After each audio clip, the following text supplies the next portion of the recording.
తండ్రి ఉన్నాడు. మనకి ప్రతి ఒక్కరికి ఒక్కొక్క తండ్రి ఉన్నాడు.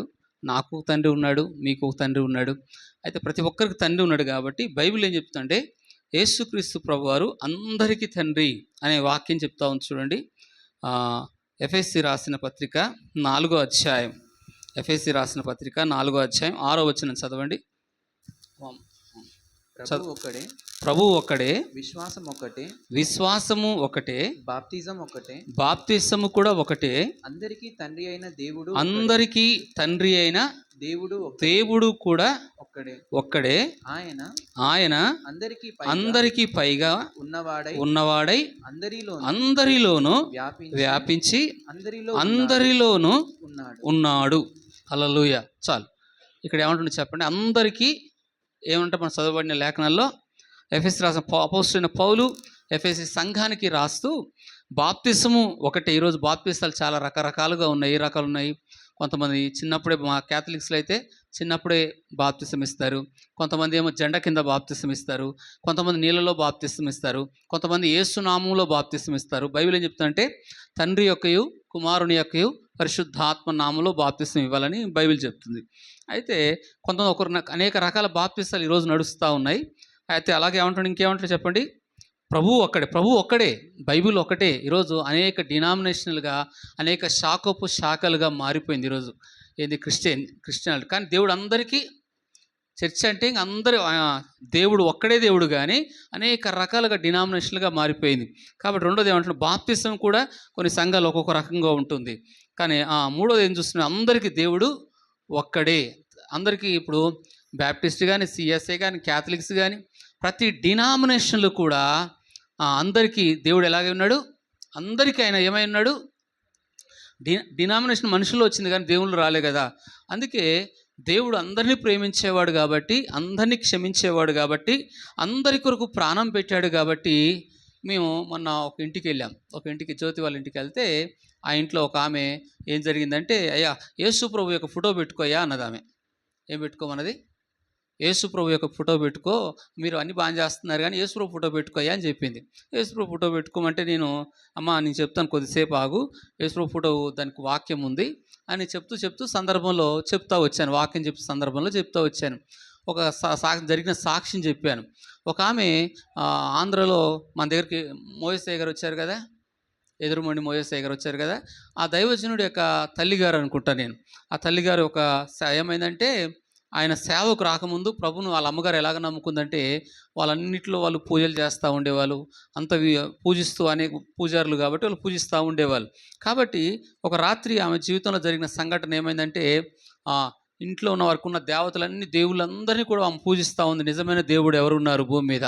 ఈ భూమి మీద ఎవరైనా నిజమైన దేవుడు ఉంటే ఈ రాత్రి నా జీవితంలో కార్యం చేయాలి. ఇంతకాలం మిమ్మల్ని పూజిస్తూ ఉన్నాను కాబట్టి దేవుడు అనేవారు ఎవరైనా ఉంటే నాతో మాట్లాడాలి అనే మాట ఆమె చెప్తా వచ్చినప్పుడు సరే, తర్వాత ఆమె జీవితంలో యేసు ప్రభు వారి మధ్యరాత్రిలో, నేనే దేవుడను, నేనే నిజమైన దేవుడు అని చెప్పినా, అసలు నేను పిలవలేదయ్యా, మాకున్న దేవుళ్ళు చాలామంది ఉన్నారు కాబట్టి నేను పిలవలేదు దేవుడు అనే మాట చెప్పినప్పుడు, నేనే నిజమైన దేవుడు అంటే నేను వద్దయ్యా అని చెప్పిందంట. నువ్వు నాకు వద్ద అవసరం లేదన్నదంట.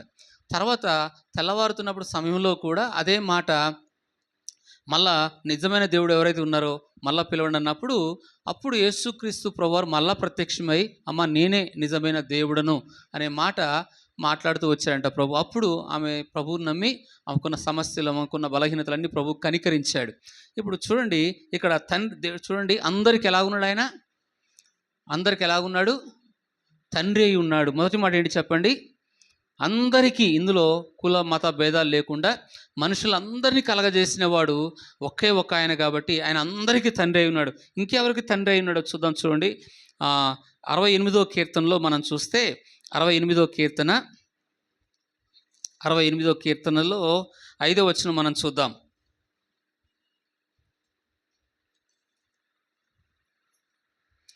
68 5వ వచనం. ఆయన తన పరిశుద్ధాలయమందుండు దేవుడు తండ్రి లేని వారికి తండ్రియు విధవరాండ్రులకు న్యాయకర్త అయి ఉన్నాడు. ఇప్పుడు ఇక్కడ ఒక మాట చూద్దాం. ఏదంట? తన పరిశుద్ధ ఆలయమందు దేవుడు తండ్రి లేని వారికి. ఇందాక ఏం చదువుకున్నాం? అన్ని స్థలాల్లో, అన్ని చోట్లలో ఉన్నాడు యేసు ప్రభువారు. ఇందాక చదువుకున్నాం మనం. స్థలంతో పరిమితి. పాత నిబంధనలు చూస్తే ఆయన పరిశుద్ధ దేవుని ఆలయానికే పరిమితిగా చూపించారు పాత నిబంధనలో. యెరూషలేము మందిరం కట్టినప్పుడు, అలాగే అరణ్యంలో వారు నడుస్తున్నప్పుడు కూడా ఒక ప్రత్యక్ష గుడారంలో ఉండేవాడు. ఇప్పుడైతే అంతటా అన్ని స్థలాల్లో అన్ని ప్రాంతాలలో దేవుడు ఉంటున్నాడు. ఇక్కడే ఉంటున్నాడు, తన పరిశుద్ధ ఆలయమందు దేవుడు తండ్రి లేని వారికి తండ్రి అనే మాట. ఇప్పుడు మొదటి మాట ఏంటి? అందరికీ ఆయన తండ్రి. ఇంకా ఎవరికి తండ్రి అంట? తండ్రి లేని వారికి ఆయన తండ్రి అయి ఉన్నాడు అని వాక్యం చెప్తుంది. ఎవరికి తండ్రి అంటే యేసు ప్రభువారే తండ్రిగా ఉంటాడు. నేను మన దగ్గరికి కీబోర్డు కొట్టొచ్చాక అబ్బాయి ఉన్నాడు కదా, కీబోర్డ్ కొడతా ఉంటాడు మన దగ్గర. ప్రతి సంవత్సరం నేను పిలుస్తూ ఉంటాను కదా, ప్రతి క్రిస్మస్ పిలుస్తూ ఉంటాను, కీబోర్డ్ కొడతాడు. ఈ ప్యాడ్ కాకుండా కీబోర్డ్. ఆ అబ్బాయికి తండ్రి లేడు. తల్లి చిన్నప్పుడే, తండ్రి ఏమేడో తెలియదు కానీ తల్లి అయితే చిన్నప్పుడే చనిపోయింది. చిన్నప్పుడు చాలా తినడానికి కూడా వారికి భోజనం లేదంట. ఇంట్లో ఉన్న వంట సామాను ఒక 2-3 నెలలు అసలు భోజనం సరిగా భోజనాలు లేవంట వాళ్ళకి. అన్నీ అమ్ముకొని, ఇంట్లోనే అన్నీ అమ్ముకొని తినేవాళ్ళంట వాళ్ళు. అప్పుడు తండ్రి లేదు కదా అని ఈయన ఏం చేశాడంటే, ఒక పాస్టర్ గారు, ఎల్లమండలో ఉన్న పాస్టర్ గారు ఏం చేశాడంటే ఆ అబ్బాయిని తెచ్చుకొని పెంచుకున్నాడు. అలా ఒక అనాథాశ్రయం కూడా పెట్టాడు ఆయన. తర్వాత ఈ అబ్బాయి మొన్న మ్యారేజ్ చేశాడు. ఆ మ్యారేజ్ ఎలా చేశాడంటే, తల్లిదండ్రులు ఉంటే ఎలాగా ఆ పిల్లలకి వివాహం చేస్తారో అంత గ్రాండ్గా చేశాడనమాట. ఆ పెళ్ళికి నేను పోయాను, రిసెప్షన్కి పోయాను. ఆ పిల్లడు చెప్తున్నాడు, ఒకప్పుడు నా చిన్నప్పుడు నాకు బాగా గుర్తుంది, తినడానికి నాకు తిండి లేదు, కానీ ఈరోజు ఈ స్థాయిలో నన్ను ఉంచడానికి యేసు ప్రభువే నన్ను ఈ స్థాయిలో ఉంచాడు అని చెప్పాడు అనమాట. హల్లెలూయా. ఎలా ఉంచాడు? ఒకప్పుడు నేను తినడానికి నాకు ఆహారం లేదు, ఈ తర్వాత సేవకులను పరిచయం చేశాడు మాకు. కానీ అంతకుముందు మాకు తినడానికి చాలా కష్టాలు, ఇబ్బందులు, ఈ ఊరిలో చాలా ఇబ్బందులు పడ్డాము. మా అమ్మ చిన్నప్పుడే చనిపోయింది, మమ్మల్ని పట్టించుకునేవారు లేరు. కానీ నిజంగా దేవుడు అనేవాడు నా చిన్నతనంలోంచి ప్రభువు లేడని చూపించాడు. కానీ తర్వాత నాకు అర్థమైంది, ఈరోజు ఈ స్థాయిలో, ఎంతో గొప్ప స్థాయిలో నన్ను పెట్టడానికి, ఇంత గ్రాండ్గా వివాహం చేసుకోవడానికి, ఇంత దేవుడు మంచి భార్యని ఇవ్వడానికి కారణం ఎవరంటే యేసు ప్రభు దేవుడు అని ఆ అబ్బాయి సాక్ష్యం చెప్తున్నాడు. ఆ పెళ్ళిలో అందరూ పెళ్ళి అయిపోయాక రిసెప్షన్లో చెప్తున్నాడు, సాక్ష్యం చెప్పు బాబు అంటే అప్పుడు చెప్తా ఉన్నాడు దేవుడు చేసిన కార్యం. ఇక్కడ మనం చూసాము మొదటి మాట, ఈయన అందరికీ, ఎవరికంట? మనిషిగా పుట్టే క్రైస్తవులకే కాదు, ప్రపంచంలో ఉన్న మనిషి అందరికీ కూడా ఆయన దేవుడు, ఆయన ఏమైనాడు? తండ్రి అయి ఉన్నాడు. రెండో మాట మనం అందులోనే చూసాము, ఏంటంటే తండ్రి లేని వారికి ఆయన ఏమై ఉన్నాడు? తండ్రి అయి ఉన్నాడు. తండ్రి యొక్క లక్షణాలు ఎలా ఉంటాయంటే జాలిపడే లక్షణం. చూద్దాం. 103వ కీర్తనలో ఒక మాట ఉంటుంది చూడండి. 103వ కీర్తన 13వ వచనం చదవండి. తండ్రి తన కుమారుల ఎడల జాలిపడినట్లు యెహోవా తన యందు భయభక్తులు గల వారి ఎడల జాలిపడతాడు. తండ్రి ఎవరి మీద జాలిపడతాడంటే, ఆయన జాలి ఎలాగో ఇక్కడ చూస్తాము. తండ్రి తన కుమారుల ఎడల జాలిపడినట్లు యెహోవా తన యందు భయభక్తులు గల వారి ఎడల. ఇప్పుడు ఎవరు ఆయనకి పిల్లలు అవుతారు అంటే ఎవరంటే చెప్పండి? భయభక్తులు. ఇప్పుడు ఒకరు చూసి అందరికీ ఆయన తండ్రి అయి ఉన్నాడు. రెండోది ఏం చూసినాము? ఎవరికి చూసాము చెప్పండి? అనాథలకు కూడా ఆయన ఏమై ఉన్నాడు? తండ్రి అయి ఉన్నాడు. ఇప్పుడు మూడోది చూసాము, దేవునికి భయభక్తులుగా ఉన్న వారికి కూడా ఆయన ఏమై ఉన్నాడు? ఇప్పుడు ఎవరి మీద జాలిపడతాడంటే తల్లిదండ్రుల మీద జాలిపడతాడు. ఇప్పుడు ఎవరైతే ఆయన యందు విశ్వాసం ఉంచి భయభక్తులు కలిగి ఉంటారో వారికి ఏమై ఉన్నాడంట? తండ్రి అయి ఉన్నాడు. అందులో యోసేపుకు తండ్రి దూరమైనప్పటికీ కూడా దేవుడు ఆయనకు తండ్రిగానే ఉన్నాడు, బాధ్యతలు తీసుకుంటాడు. తండ్రి యొక్క లక్షణాలు ఏంటిదంటే, తండ్రి పోషిస్తాడు. తండ్రి యొక్క లక్షణం జాలిపడతాడు అన్నాం కదా. బైబిల్లో మనం చూస్తే లూకాసు సువార్తలో ఈ మాట ఉంటుంది. ఆమె ఒక విధవరాలు కుమారుడు ఎడల దుఃఖపడి బాగా ఏడుస్తూ ఉంటే, ఆ గ్రామం నుంచి మరణం ఆ కన్నీళ్లతో వస్తున్నప్పుడు, ఆ మరణం దగ్గర ఉన్న ఏడుస్తూ ఉన్న సమయంలో ఆయన కనికర పడినట్టుగా చూద్దాం. చూడండి, లూకాసు సువార్తలో మాట ఉంటుంది. లూకాసు సువార్త 7వ అధ్యాయం 11వ వచనం. లూకాసు సువార్త 7వ అధ్యాయం 11వ వచనం చదవండి. వెంటనే ఆయన ఒక ఊరికి వెళ్ళుచుండగా ఆయన శిష్యులను బహు జన సమూహములను ఆయనతో కూడా వెళ్ళుచుండిరి.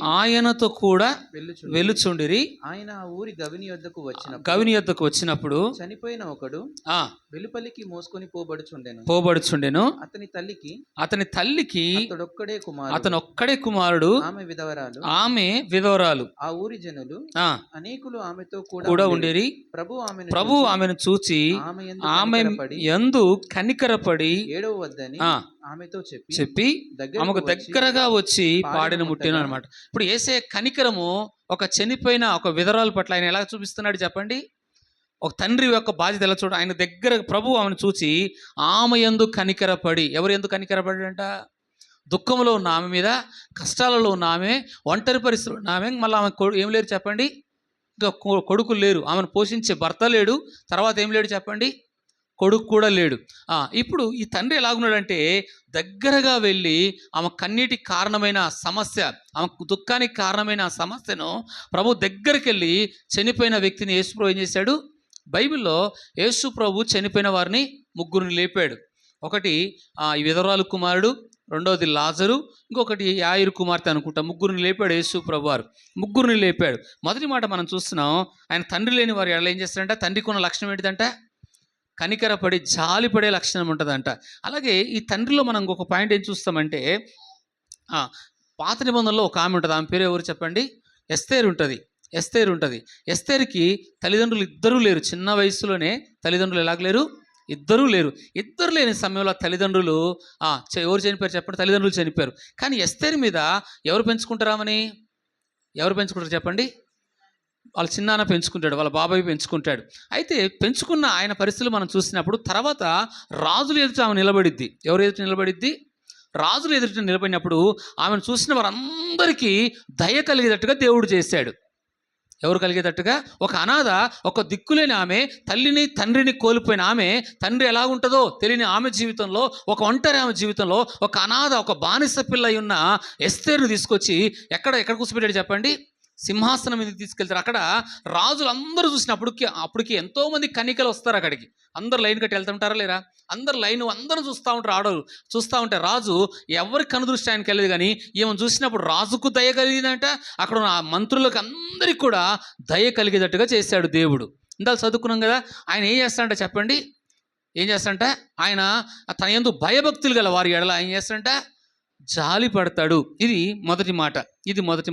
మొదటి మాట ఏంటంటే, ఈ తండ్రి ఎలాంటి వాడంట, తండ్రి లేని వారికి తండ్రి, అందరికీ ఆయన తండ్రి అయి ఉన్నాడు. దేవుడు ఏమైనాడు, ఆయన అందరికీ తండ్రి అయి ఉన్నాడు.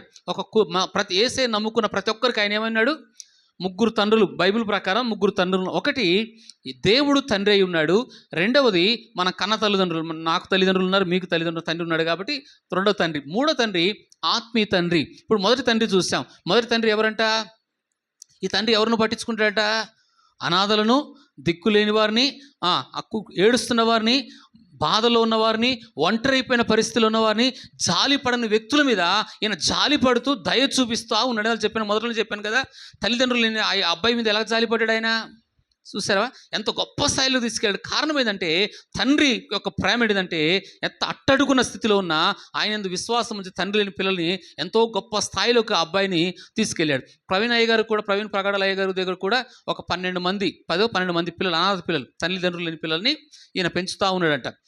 పెద్దవాళ్ళు చేసి, పెళ్ళిళ్ళు చేసి, మంచి స్థాయిలోకి తీసుకొచ్చి వాళ్ళని ఒక తండ్రి లేని బాధ్యతలు ప్రవీణ్ అయ్య గారు కూడా చేసేవాడంట, చెప్పాడు. కాబట్టి మనం కూడా బైబిల్ చెప్తుంది, దేవుని యందు భయభక్తి, మన మీద దేవుడు జాలి పడాలంటే మన మీద కూడా చూడండి భక్తి అనేగా ఒక మాట చూపిస్తాను చూడండి. యాకోబు రాసిన పత్రిక, మనకు కూడా తల్లిదండ్రులని పిల్లలు మన ముందు కనబడతారు. ఎంతోమంది తల్లిని కోల్పోయే వాళ్ళు ఉంటారు, తండ్రిని కోల్పోయే వాళ్ళు ఉంటారు. వాళ్ళని కోల్పోయినప్పుడు వాళ్ళని చూసి మనం కూడా ఏముందంటే, యాకోబు రాసిన పత్రిక 1వ అధ్యాయము చివరి వచనం ఒకసారి చూడండి. తండ్రి అయిన దేవుని ఎదుట పవిత్రమును నిష్కలంకమునైన భక్తి ఏదనగా దిక్కులేని పిల్లలను విధవరాలను వారి ఇబ్బందుల్లోనూ పరామర్శించుటకు. ఇక్కడ చూడండి, భక్తి ఏంటంటే చెప్పండి, తండ్రి ఎదుట పవిత్రమైన భక్తి అంటే ఏంటిది చెప్పండి, ఏంటిది భక్తి అంట? మన ముందు ఎంతోమంది తండ్రిని కోల్పోయిన వాళ్ళు ఉంటారు, తల్లిని కోల్పోయిన ఉంటారు, ఒంటరి పరిస్థితి పిల్లలకు, చాలా దుఃఖంలో ఉండే పిల్లలు ఎంతోమంది మన ముందు కనబడతారు. వారికి కూడా మనం కాస్త, కొంతమంది హాస్టల్స్ ఉంటాయి పిల్లలకి, క్రిస్టియన్ హాస్టల్ ఉంటాయి, అలాగే మన ఇండియాలో కూడా తెలుగు రాష్ట్రాల్లో కూడా ఉంటాయి. కాబట్టి అలాగే ఓకే, కొంతమంది అస్సలకి ఏం లేని మన ముందు కనబడతారు. వాళ్ళకి మనం ఏం చేయాలంటే, వాళ్ళకి వస్త్రాలు కావచ్చు, వారికి భోజనం కావచ్చు, వాళ్ళకున్న అక్కర్లు కూడా తీర్చే బాధ్యత ఎవరికి పెట్టాడు దేవుడు అంటే, తన సంఘానికి పెట్టాడు. అలాగే సంఘంలోకి వచ్చేవారు, భర్తను కోల్పోయే వాళ్ళు ఉంటారు, వాళ్ళ పిల్లలు ఉంటారు, వాళ్ళని కూడా చూసే బాధ్యత ఎవరికి పెట్టాడు దేవుడు అంటే, మన మీదనే పెట్టాడు దేవుడు, సంఘానికే పెట్టాడు. కాబట్టి మన సంఘంలో ఉన్నవారు కూడా మంచిగా, ఎవరు, ఎస్తేరమ్మ, ఆమె తన పని మంచిగా చేసుకుంటూ పిల్లల్ని బాగానే పోషించుకుంటా ఉంది, చాలా కష్టపడుతుంది. తన బిడ్డ కూడా ఎంతో కష్టపడి పిల్లల్ని చక్కగా పోషించుకుంటుంది. కాబట్టి మొదట ఏమాటంటే చెప్పండి, ఈ దేవుడు ఎలాంటి వాడంట, తండ్రి లేని వారి మీద ఎలా జాలి పడతాడంట, మన సంఘంలో కూడా ఎస్తేరుని కూడా ఎంతో దేవుడు గొప్ప స్థాయిలోకి తీసుకొని వచ్చి ఒకప్పుడు చాలా దుఃఖం, ఒంటరి పరిస్థితి, భర్తను కోల్పోయి దుఃఖంలో ఉంది. కానీ ఆమె అన్నమాట ఒక మాట ఒకరోజు నాకు బాగా గుర్తుంది. అన్న, ఎంత తాగుబోతైనా, ఎంత ఎలాంటి వాడైనా భర్తే అన్నా అన్నది. ఏమన్నది? భర్త ఉన్నప్పుడు భర్త విలువ ఆడవాళ్ళకి తెలియదు, భర్త విలువ తెలియదు. ఆమె అన్నమాట నాతోటి, అన్న ఎంతైనా తాగే వ్యక్తి అయినా కానీ అన్న భర్తే అన్న, భర్త ఉండాలన్నా అన్నది అమ్మాయి. ఎందుకంటే ఆ లోటు ఏందో ఆమెకి ఈ మధ్యకాలంలో ఆమె అనుభవిస్తూ ఆ లోకంలో ఉన్న పరిస్థితులు ఎదుర్కొంటూ ఉంటుంది కదా, ఆమె చెప్పిన మాట నాకు. కాబట్టి మొదటి మాట, తండ్రి లేని వారికి ఆయన ఏమై ఉన్నాడు? తండ్రి అయి ఉన్నాడు. రెండో మాట మనం చూద్దాము. రెండో మాట చూస్తే తండ్రి క్షేమాన్ని కోరుకుంటాడు. ఇప్పుడు మొదటి తండ్రి అయిపోయాడు కదా, రెండో తండ్రి కుమారుల యొక్క క్షేమాన్ని కోరుకుంటాడు. చూద్దాం. 2 సామ్యుయేలు గ్రంథం 18వ అధ్యాయం 32వ వచనం మనం చూస్తాం. 2 సామ్యుయేలు గ్రంథము 18వ అధ్యాయము 32, 33 వచనాలు మీరు చూస్తే చదువుదాం. చూడండి.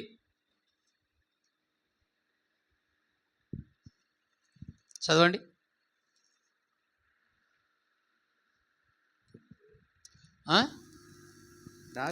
రాజు బాలుడగు అబ్షాలోము క్షేమముగా ఉన్నాడా అని అడిగెను. అందుకు కూషి ఏమనగా నా ఏలినవాడగు రాజు నీ శత్రువులను నీకు హాని చేయవలెనని నీ మీదికి వచ్చిన వారందరూ ఆ బాలుడున్నట్టుగానే ఉందురుగాక. అప్పుడు రాజు కలతపడి గుమ్మమునకు పైగా నున్న గదికి ఎక్కిపోయి ఏడ్చుచు సంచరించుచు నా కుమారుడా అబ్షాలోము కేకలు వేయచ్చు అయ్యో నా కుమారుడా నీకు బదులుగా నేను చనిపోతే ఎంత బాగుండు. చూసారా, కుమారుడు ఇతను చాలా శత్రువు. ఎవరితను? అబ్షాలోము తండ్రి రాజ్యానికి, తండ్రి యొక్క అధికారానికి, ఆ అధికారంలో అబ్షాలోము రాజు అవుదాం అనుకుంటాడు. తండ్రికి ఎంతో వ్యతిరేకంగా లేచి తండ్రినే చంపుదాం అని ఏం చేశాడు? సైన్యాన్ని పెట్టుకున్నాడు. అప్పుడు దావీదు అరణ్యంలోకి పారిపోతాడు. తండ్రి కుమారుడు ఎందుకు చంపాలి, యుద్ధంలో చేయాలని. దావీదు చాలా బలవంతుడైనప్పటికీ తన కుమారుడు తనకు శత్రువు అయ్యాడు కాబట్టి ఆ కుమారుడితో యుద్ధం చేయలేక అరణ్యానికి వెళ్ళిపోతాడు కొన్నిసార్లు. కాబట్టి తర్వాత మనం చూస్తాము, ఇప్పుడు సైన్యంలో యుద్ధంలోకి వెళ్ళిపోయినప్పుడు ఎవరు గెలుస్తారంటే దావీదు పక్షంగా ఉన్న వారికి గెలుస్తారు. అబ్షాలోము ఏమైపోతాడు? చనిపోతాడు. ఇప్పుడు శత్రువుగా ఉన్న అతన్ని, దుఃఖపెట్టిన అతన్ని, ఎన్నోసార్లు ఏడిపించిన అతన్ని ఇప్పుడు ఏమని ఏడుస్తున్నాడు కొడుకు? తండ్రి ఏమేడుస్తున్నాడు? తన ప్రాణం తీద్దాం అనుకున్న నీకు బదులుగా నేనేమైతే నీ బదులు అంత చూడండి, ఎంత ప్రేమించాడు కన్న తండ్రి. ఎలాంటి ప్రేమ ఉందో చూసారా? ఈ మధ్యలో పోయిన వారం చెప్పాను కదా మీకు, కర్ణాటక రాష్ట్రంలో జరిగింది కదా, 100 కోట్లు ఒక అబ్బాయి ఉందని చెప్పాను కదా. ఆ తర్వాత ఇంకో వీడియో ఏమొచ్చిందంటే, సమాధి దగ్గర ఆయన సొంత పొలంలో పెట్టుకున్నాడు తన కొడుకుని. తన పొలంలో ఎవరైతే కొడుకు చనిపోయాడు, 100 కోట్ల ఆస్తి పిల్లోడు చనిపోయాడో, ఆ 100 కోట్ల ఆస్తి ఆ పిల్లోడు సమాధి పెట్టి అక్కడ ఏడుస్తా ఉన్నాడు. నేను ఇక్కడ పడుకున్నావా, నేను కూడా ఇక్కడే పడుకుంటాను. గుండె పగిలి ఏడుస్తున్నాడండి, ఒక కొడుకు కాబట్టి. అయ్యో, ఆ అబ్బాయి అంటున్నాడు, ఆయన ఏమంటున్నాడంటే, మీరు సినిమా హీరోలను చూసి మీరు పరిగెత్తకూడదు, క్రికెట్ వాళ్ళని చూసి మీరు పరిగెత్తద్దు, ఇలాంటి జీవితాలు నాశనం చేస్తారు వాళ్ళు అని ఆ తండ్రి బాగా ఏడుస్తున్నాడు. ఎవరిని బట్టి పాడైపోయింది అక్కడికి? ఎవరిని బట్టి పాడైంది చెప్పండి? క్రికెట్ స్టార్లు వచ్చారని ఆ బెంగళూరుకి వెళ్ళారు. ఆ పిల్లోడు చూసి ఏమయ్యాడు? పిల్లోడు ఏమయ్యాడు? తండ్రిని ఎంత దుఃఖపెట్టాడు చూసారా? క్రికెట్ వల్ల వాళ్ళు అంతగా ఏడుస్తున్నాడు ఆ తండ్రి. ఆయన చెప్తున్నాడు, సినిమా యాక్టర్ల వల్ల, ఇంకేమైంది, క్రికెట్ వల్ల ఈ విధంగా నష్టపోయాడని ఆ తండ్రి గుండెలు పగిలి ఏడుస్తున్నాడు. ఆ సమాధి దగ్గర ఎంతమంది, మీ అమ్మకి నేనేం చెప్పుకుందును, ఒక్కగానో ఒక కొడుకు అని గుండె పగిలి ఏడుస్తున్నాడండి. తండ్రి యొక్క ప్రేమ అలాగుంటుంది. ఏముంటుంది చెప్పండి? తండ్రి యొక్క ప్రేమ అలాగుంటుంది. ఇక్కడ చూస్తే దావీదు పెద్ద శత్రువు అబ్షాలోము. అంత శత్రువు అయినా నీకు బదులుగా నేనేమవుతాను? కొత్త నిబంధనలో మనం చూస్తే యేసు ప్రభు వారు కూడా మనకు బదులుగా ఆయన ఏమయ్యాడు? మనకు రావాల్సిన స్థానంలో మనకు బదులుగా ఏమయ్యాడు? సిలువ ఎక్కాడు. అవును కదా? మనకు రావాల్సిన శిక్షను, మనకు రావాల్సిన ఉగ్రతను, మనకు రావాల్సిన దేవుని యొక్క కోపాన్ని ఆయన తీసుకొని మనం అనుభవించవలసిన శిక్ష ఎవరు తీసుకున్నారు చెప్పండి?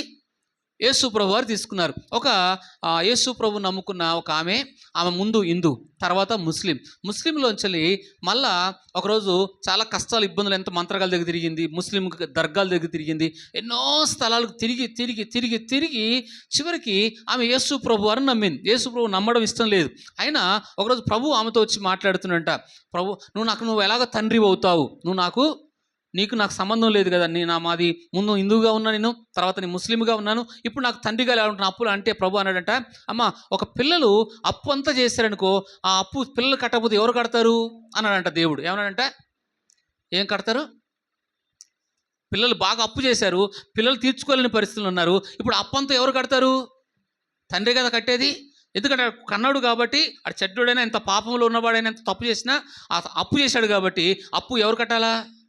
అగో నేను చేసిన కార్యం నీకు అదేనమ్మా అని చెప్పాడంట. యేసు ప్రభువు ఏం చెప్పాడు, నీకు బదులుగా నీకు రావాల్సిన శిక్ష, నీకు రావాల్సిన మరణము. పిల్లలు మీరందరూ ముందుకు వచ్చేయండి, నలుగురు ఒక దగ్గర ఉంటారు. సరే, ఇప్పుడు చూద్దాం. ఇప్పుడు అక్కడ ఏమని ఏడిస్తుంది, ఏం చెప్పాడంటే యేసు ప్రభువు వారు, నీకు బదులుగా నీ బదులుగా ఏమయ్యాను, ప్రాణము పెట్టానని గుండె పగిలి ఏడుస్తున్నాడంట.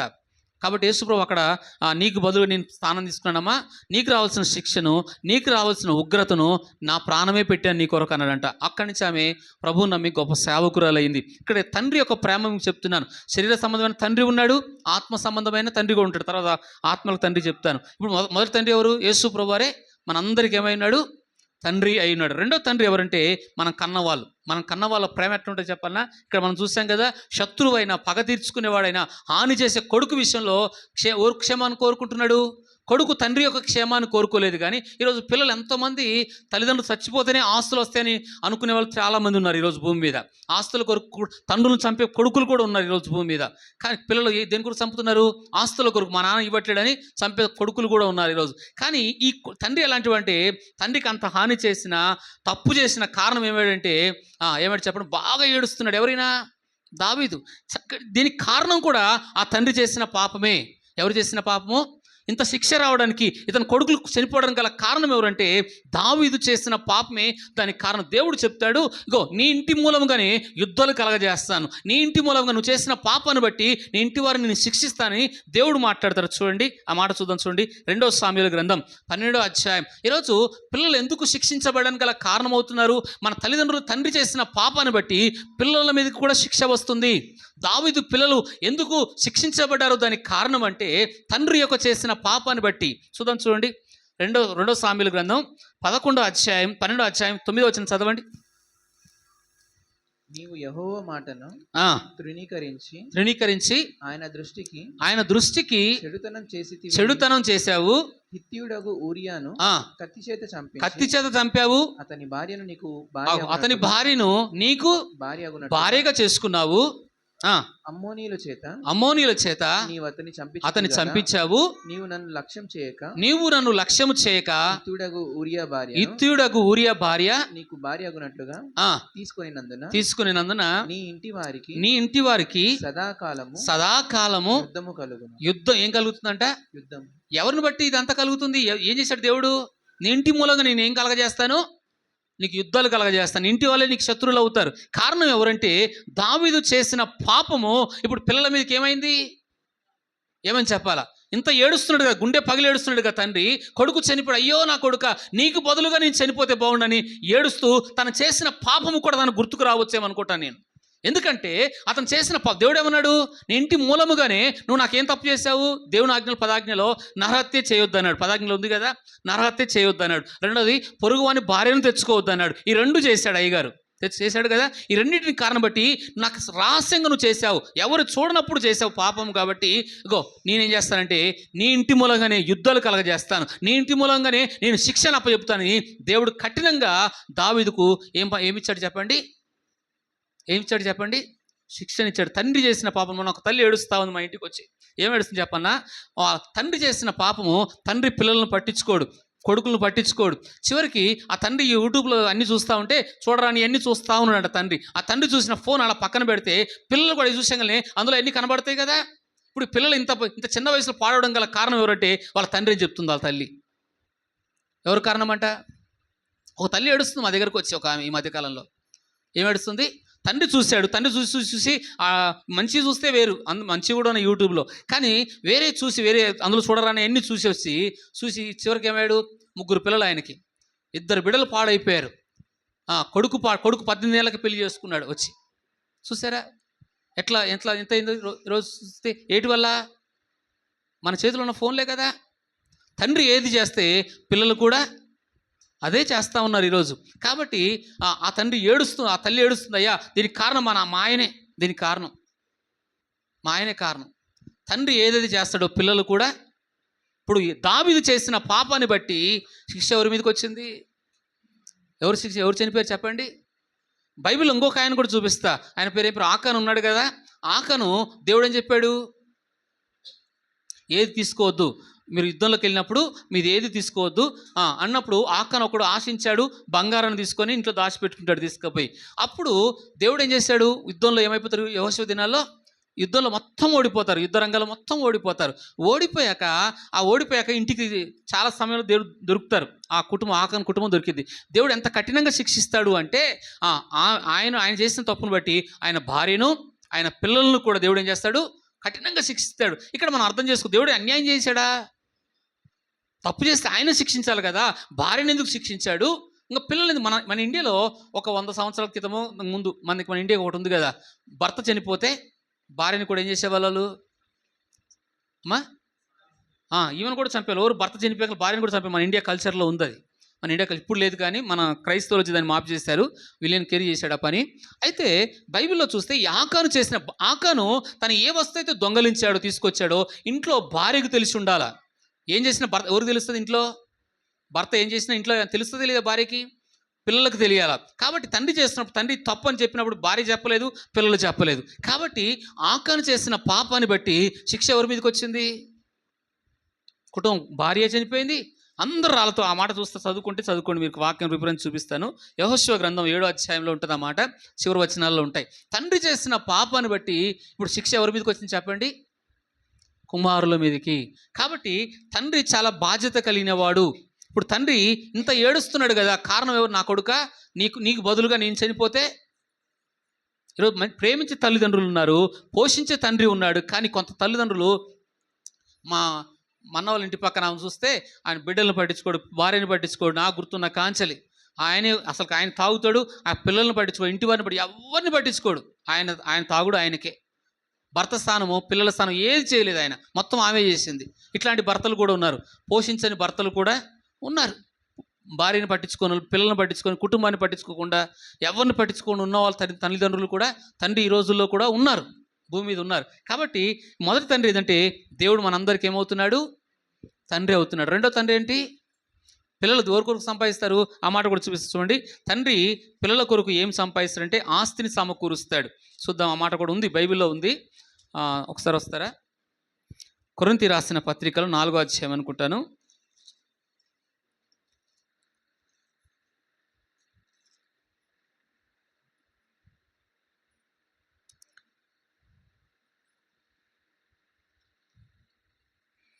అది ఉంది, ఆ మాట నేను చదివాను.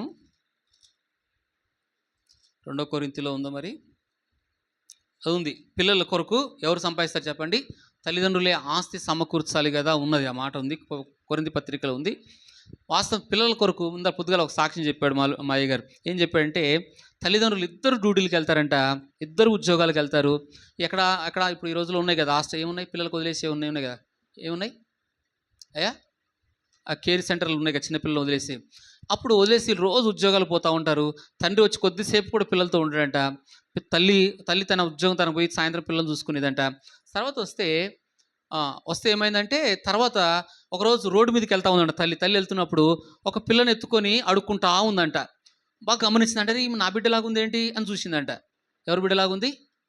మా అమ్మాయి లాగుంది ఏంటిది అని చూసాక ఇంటికి వస్తే ఇంటికాడ అమ్మాయి లేదు, ఆ కేర్ సెంటర్ చూస్తే అక్కడ లేదు. ఎక్కడ ఉంది ఇప్పుడు ఆ పాప? ఈ పిల్లని తీసుకుపోయి అడుక్కొని చేస్తున్నారంట వాళ్ళు రోడ్డు మీద. అందుకే తల్లిదండ్రులు ఏం చేయాలంటే తండ్రి పిల్లలతో గడపాలి, తల్లి పిల్లలతో కూడా గడిపే బాధ్యత తల్లిదండ్రుల మీద ఉన్నది ఈరోజు. కాబట్టి ఈరోజు పిల్లలు తండ్రి అని పిలిచే పిల్లలు కూడా ఎంతోమంది ఉన్నారు చూశాను నేను. కాబట్టి వాక్యం చెప్తుంది తండ్రి ఎలాంటి వాడంటే చెప్పండి, క్షేమాన్ని కోరుతాడు, వారికి ఏం పోషిస్తాడు, వారికి ఉన్న అవసరాలు తీరుస్తాడు, వారి అక్కర్లు తీరుస్తాడు. కానీ కొన్నిసార్లు కొంతమంది తండ్రులు ఈరోజు పిల్లలను పట్టించుకున్న తండ్రులు భూమి మీద చాలామంది ఉన్నారు. ఇది రెండో మాట. రెండో మాట ఏంటి చెప్పండి? రెండో మాట ఏంటిది? తండ్రి కుమారుల యొక్క క్షేమాన్ని కోరతాడు. మూడోది మనం చూద్దాము. ఎబ్రీయులకు రాసిన పత్రిక 11వ అధ్యాయం 7వ వచనం చదవండి. 11:7. విశ్వాసమును బట్టి నోవాహు అది వరకు చూడని సంగతులను దేవుని చేత హెచ్చరించబడి భయభక్తులు గలవాడై తన ఇంటి వారి రక్షణ కొరకు ఒక ఓడను సిద్ధం చేసెను.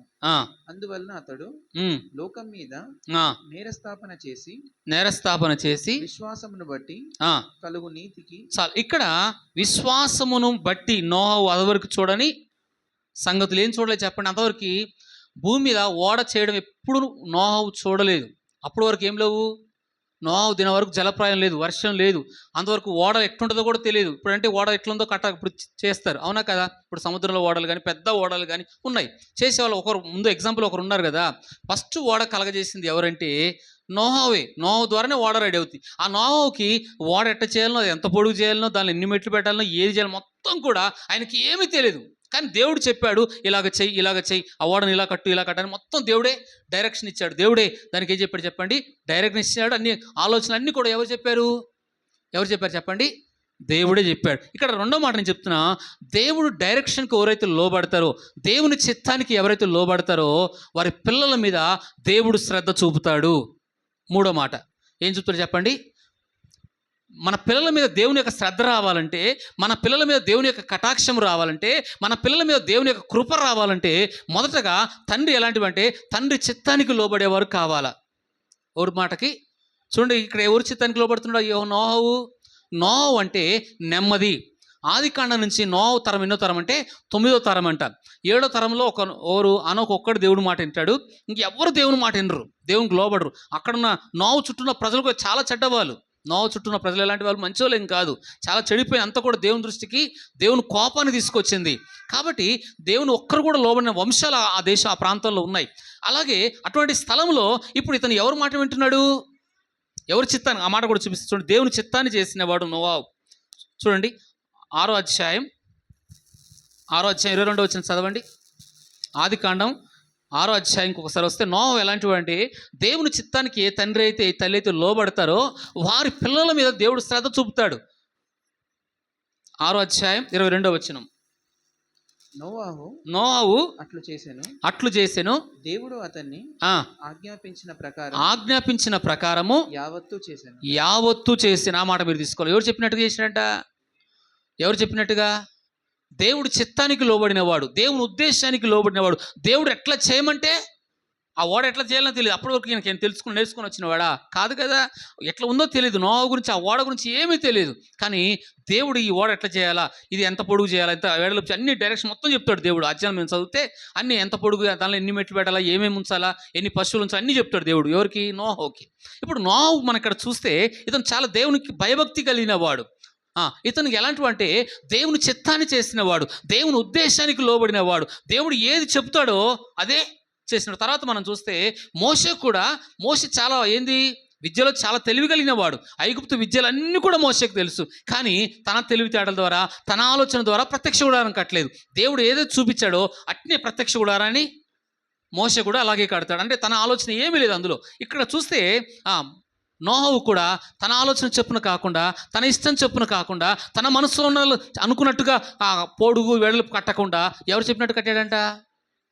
దేవుడు చెప్పినట్టుగా, దేవుని చిత్తానికి లోబడి, దేవుని ఉద్దేశానికి లోబడి, దేవుడు ఏ మార్గంలో చెప్తారో అదే అలా చేసినందున దేవుడు ఏం చేశాడో చూద్దాం. ఆ కుటుంబం ఒక్కటే కాపాడబడింది. ఇంకెవరైనా కాపాడబడ్డారా? ఆ దేశంలో మొత్తం ఏమైపోయారు? నోహు దినాలు ఏమైపోయినాయి? మొత్తం జలప్రలయం. అంతమందికి జలం అంటే అందరు నవ్వి ఎగతాళి చేసి ఉండొచ్చు నోహుని. ఎందుకు ఇంతవరకు వర్షం పడలేదు, ఎప్పుడు ఇన్ని ఏళ్ళలో చూస్తున్నా ఎవరికి వర్షం అంటే ఎట్లా చూడలేదు, ఓడ ఎట్లుంటుందో చూడలేదు. ఆ ఓడ కడుతున్నప్పుడు కానీ, ఆ దేవుడి గురించి చెప్తున్నప్పుడు కానీ నోహుని ఎవరూ నమ్మకపోవచ్చు. నాకు తెలిసి అందరూ ఎగతాళి చేయొచ్చు, ఏళన చేయొచ్చు, ఆయన తృణీకరించవచ్చు. కానీ ఆ ఇంటి వారు సపోర్ట్ చేసుకొని ఏం కట్టాడు చెప్పండి? ఓడను నిర్మించాడు. అంటే దేవుడు చెప్పినట్టుగా దేవుని ఉద్దేశానికి లోబడి అట్లా చేస్తే ఎవరు కాపాడబడ్డారు? చూడండి, అదే అధ్యాయం 6వ అధ్యాయంకి వస్తారు రండి. ఇప్పుడు పిల్లల మీద దేవుడు శ్రద్ధ చూపుతున్నట్టుగా లేఖనం చెప్తుంది. ఎవరి మీద? చూడండి ఆ మాట 6వ అధ్యాయం 18వ వచనం చదవండి. అయితే నీతో నా నిబంధన స్థిరపరచుదును, నీవును నీతో కూడా నీ కుమారులను నీ భార్యయు నీ కోడళ్ళు ఆ ఓడలో ప్రవేశింప. ఇప్పుడు నోహు అంటే నోహు భార్య అంటే కొంత ఇందాం అనుకుండొచ్చు, కానీ కోడలు ఎవరు? కోడలు వింటారా? దేవుడు చెప్పిన మాట వచ్చిన కోడలు వింటారా? ఆ కోడలు ఆ ప్రాంతం ప్రజలే. ఎవరుండొచ్చు? నోహు పెళ్లి చేశాడు కదా కొడుకులకి, ఆ ప్రాంత ప్రజలే ఉండొచ్చు వాళ్ళు కూడా. ఇప్పుడు ఆ ప్రాంత ప్రజలు నీ దేవునికి మేము ఎట్లా నమ్ముతాం అనాలి కదా వాళ్ళు కూడా. వాళ్ళందరూ కూడా ఎవరు చెప్పినట్టు లోబడ్డారు? నోహు చెప్పినట్టు లోబడ్డారు. నోహు చెప్పినట్టు లోబడితే దేవుడు ఆ నోహు ఒక్కడే కాకుండా, నోహు భార్యే కాకుండా, నోహు కుమారులే కాకుండా, నోహు కోడళ్ళే కాకుండా అందరూ కూడా ఎందులోకి వెళ్ళారు? ఓడలకి. ఎందుకు చూసారా? అక్కడ దేవుని శ్రద్ధ కనబడుతుంది.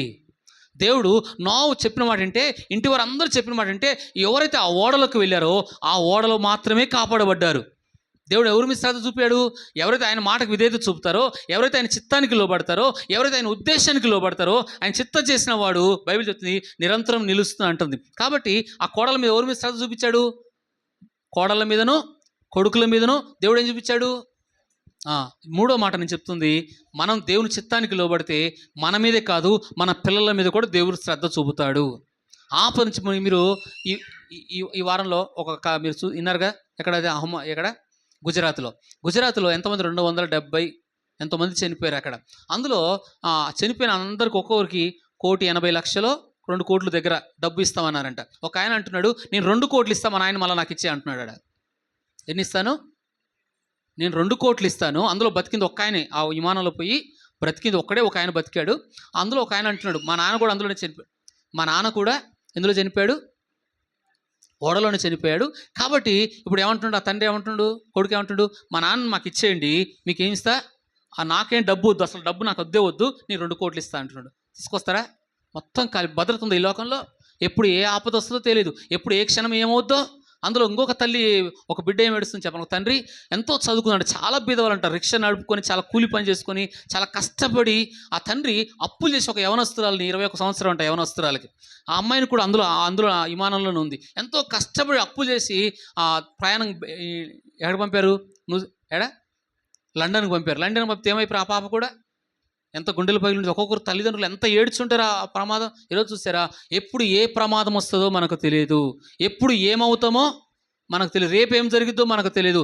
మన మీద కానీ మన పిల్లల్ని దేవుడు కాపాడాలి అంటే ముందు మనం దేవుని చిత్తానికి లోబడాలి. అర్థమవుతుందా?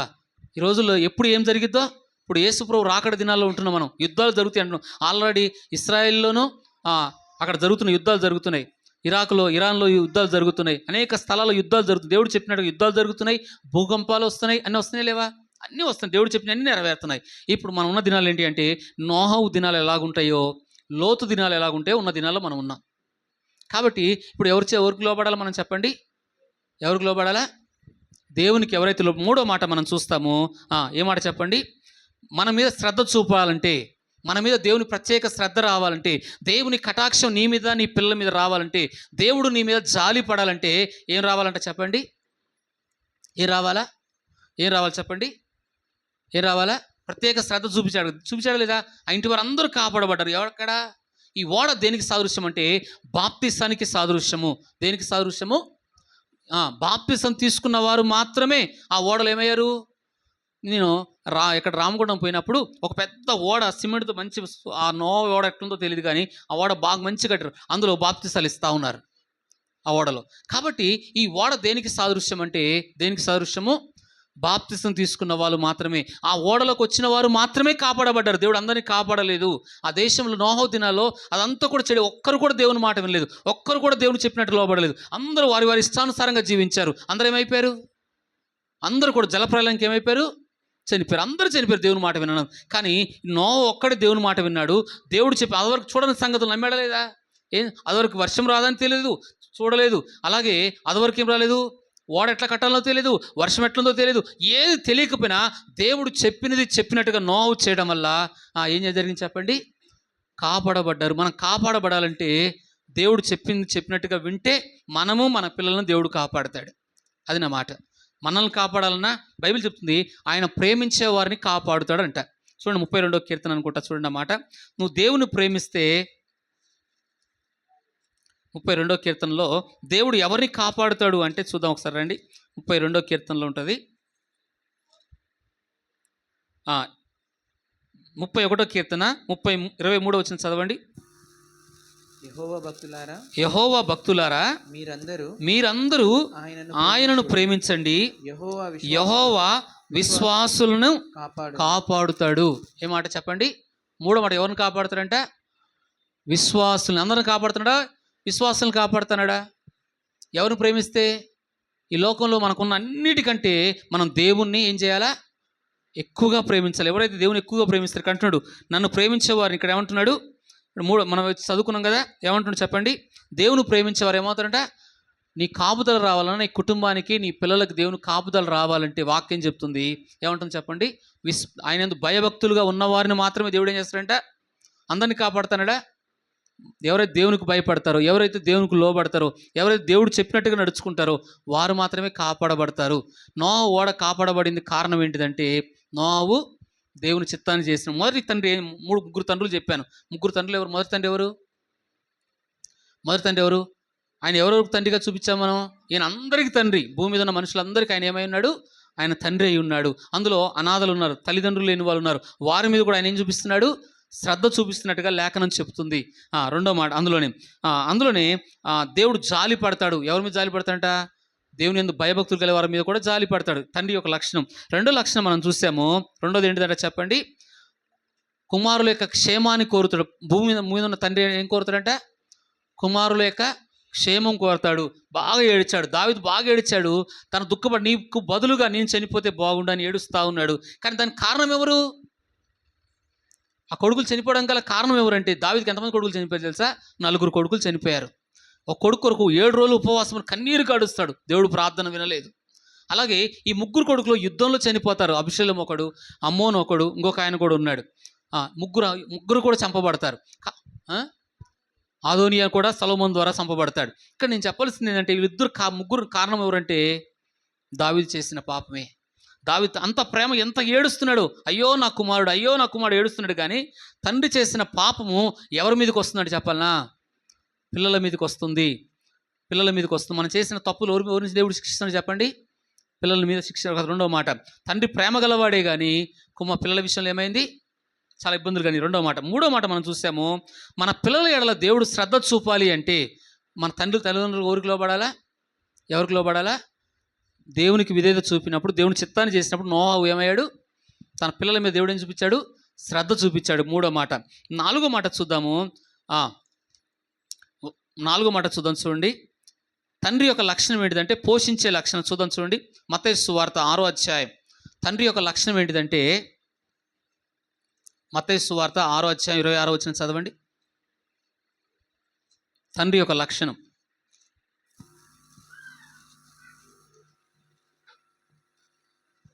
ఆకాశ పక్షులను చూడండి, అవి విత్తవు, కోయవు, కొట్లలో కూర్చుకొనవు,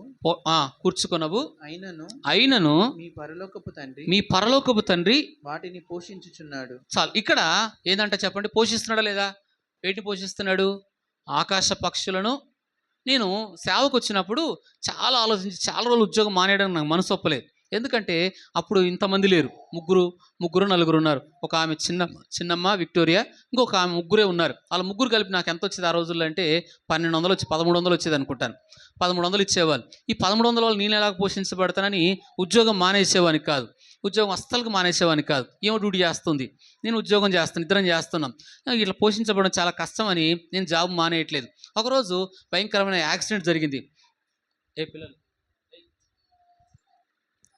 యాక్సిడెంట్ జరిగింది. ఆ యాక్సిడెంట్లో భయంకర చావు బతుకుల మధ్యలో ఉన్నాను. అప్పుడు ప్రభువా, నన్ను పోషించినా పోషించకపోయినా, నాకు పెడితే బతుకుతా లేకపోలేదు, కానీ ఇప్పుడు నన్ను బతికిస్తే మాత్రం ఈ యాక్సిడెంట్ చనిపోయే పరిస్థితులు ఉన్నాను, నువ్వు బతికిస్తే, నువ్వు పెట్టినా పెట్టకపోయినా పర్లేదు ప్రభువా, నేను నీ సేవ చేస్తానని ఆ రోజు బాగా ఏడ్చాను. ఎక్కడ ఐత్ నగర్లో బాగా ఏడ్చాక తర్వాత ఇక సేవ డ్యూటీ మానేస్తాను అప్పటికి లేదు, కానీ తర్వాత ఎప్పుడైతే నేను దేవుని దగ్గర మొక్కుబడి చేశానో ఏం చేశాను చెప్పండి, డ్యూటీ మానేశాక 2012లో డ్యూటీ మానేశాను.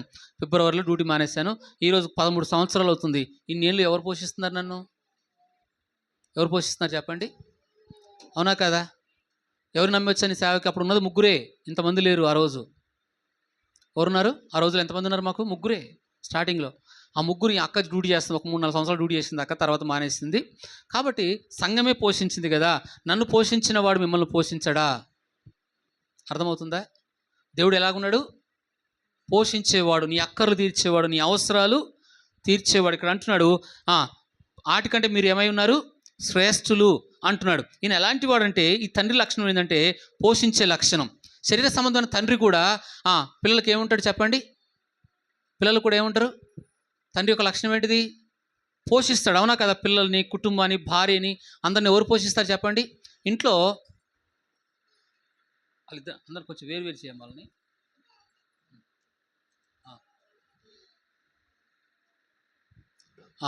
సరే, కొంచెం మీరు దూరం ఉన్నారు, దూరం ఒక దగ్గర ఉండే కదా, పిల్లలు ఆడుతున్నారు.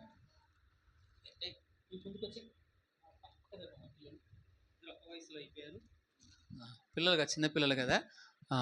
సరే, ఇప్పుడు రెండో మాట తండ్రి ఏంటంట చెప్పండి? పోషించేవాడు. ఎవరిని పోషిస్తాడు? పిల్లల్ని, కుటుంబాన్ని. కొంతమంది తండ్రులు చెప్పాను కదా, ఈ రోజుకు పోషించే తల్లిదండ్రులు, తండ్రి లేడు కొన్ని కుటుంబాల్లో.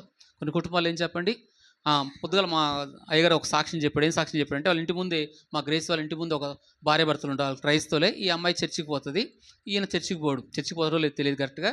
అయితే వీళ్ళు క్రైస్తవులే, ఆంధ్ర నుండే వచ్చారు. వాళ్ళు కూడా బాగా తాగుతాడంట. ఒకరోజు తండ్రి ఇంటికి వచ్చాక, నాన్న మా డాడీ వచ్చాడని సంతోషంగా పరిగెత్తుకొని పోతే ఆ పిల్లని బాగా కొట్టాడంట ఆ తాగుడే మత్తులో. ఇప్పుడు ఆ ఇంట్లో పిల్లల్ని పట్టించుకోడు, భార్యని పట్టించుకోడు, కుటుంబాన్ని పట్టించుకోడు, డ్యూటీకి అయితే పనికైతే వెళ్తాడు. ఏంటంట, ఈరోజు పోషించే తల్లిదండ్రులు, పోషించే తండ్రి లేడు చాలామంది కొన్ని కుటుంబాల్లో.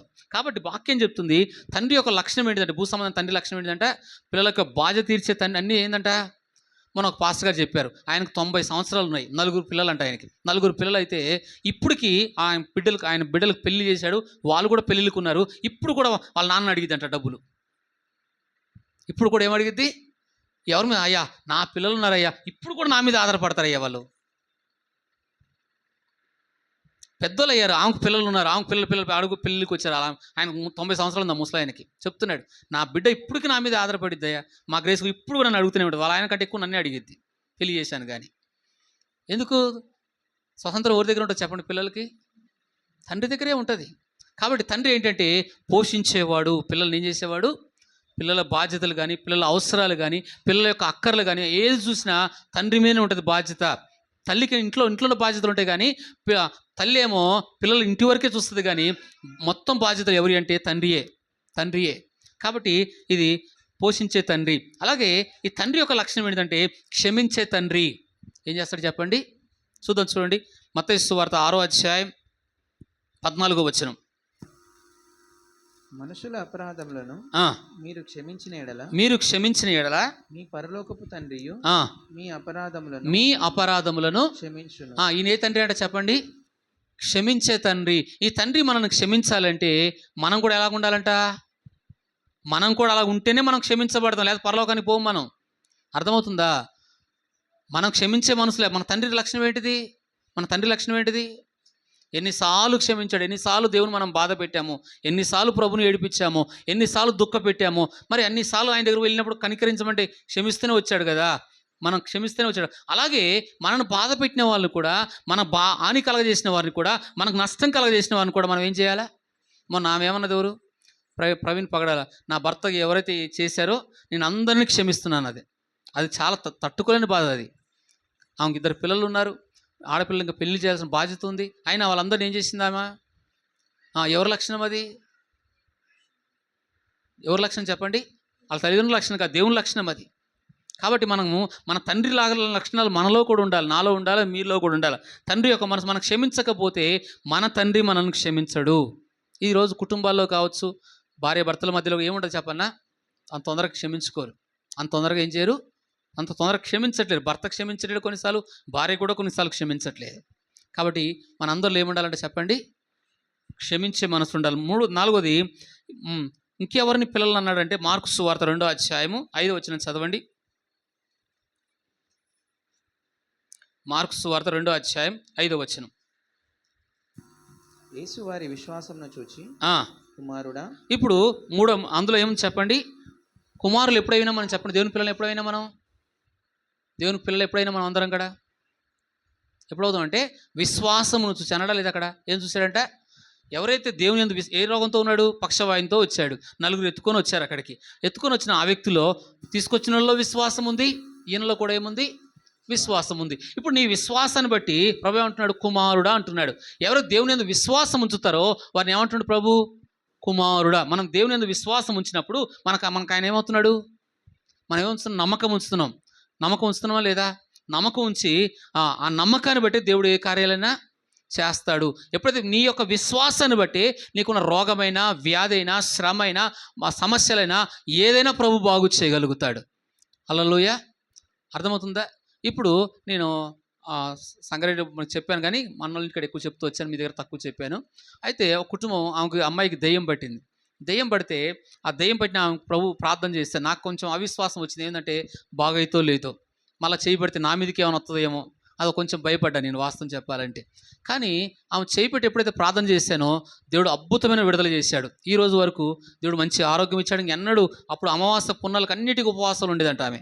అమావాస్యకు పున్నాలకు ఎన్నో పెద్ద పెద్ద చర్చిలు తిరిగి వచ్చిందంట. ఇన్ని చర్చిలు తిరిగి వచ్చినా బాగు కాలేదు.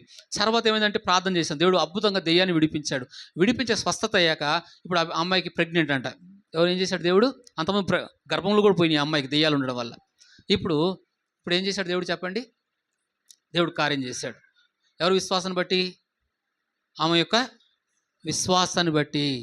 చూసారా? నీ యొక్క విశ్వాసం ద్వారా దేవుడు ఏ కార్యాలైనా చేస్తాడు. ఇది ఎన్నో మాట అంటే 5వ మాట.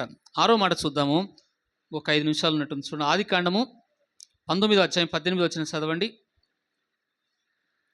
తండ్రిని బట్టి కుటుంబానికి నష్టము జరిగింది చూద్దాం.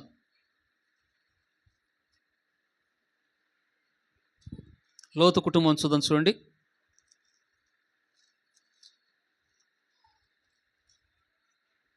ఆదికాండము 19వ అధ్యాయం 18వ వచనం చదవండి. ఇదిగో నీ కటాక్షము నీ దాసుని మీద వచ్చినది, నీ దాసుని మీదకి వచ్చినది. నా ప్రాణం రక్షించడం వలన నీవు నా ఎడల కనపరిచిన నీ కృపను గణపరిచితివి. నేను ఆ పర్వతమునకు తప్పించుకొని పోలేను. ఇక్కడ చూడండి, దేవుని తండ్రిని బట్టి కుటుంబానికి ఎంత నష్టం కలిసి చూద్దాం. లోతు దేవుని ఇష్టానికి చేయలేదు, కానీ తన ఇష్టం వచ్చిన చోట తన ఇల్లు కట్టుకుంటా అన్నాడు. దేవుని నిర్ణయానికి లోబడలేదు. ఎవరు లోబడలేదు?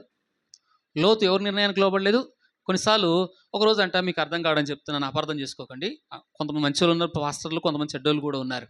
ఇప్పుడు ఒక పాస్టర్ గారు అంటే చర్చికి వచ్చేవాడి. ఒక ఆమె వస్తూ ఉండేదంట, చర్చికి వస్తూ ఉంటే వాక్యం వినేది కదంట. వాక్యం ఎంత మాత్రం వినేది కదంట. కానీ వచ్చంగా వెంటనే ఏం కావాలి? జరగాల కార్యాలు జరగాలి. చేసిన ప్రార్థన వెంటనే ఏమవ్వాలా? జవాబులు రావాలా. అలాగ చర్చికి వస్తూ ఉండేదంట ఒక ఆమె. జవాబు వస్తూ ఉంటే ఇలా కొన్ని రోజులు ఈ పాస్టర్ గారు ఏం కార్యాలు జరగట్లేవు అనుకున్నదో మరేమో, ఆ చర్చి మానేసింది.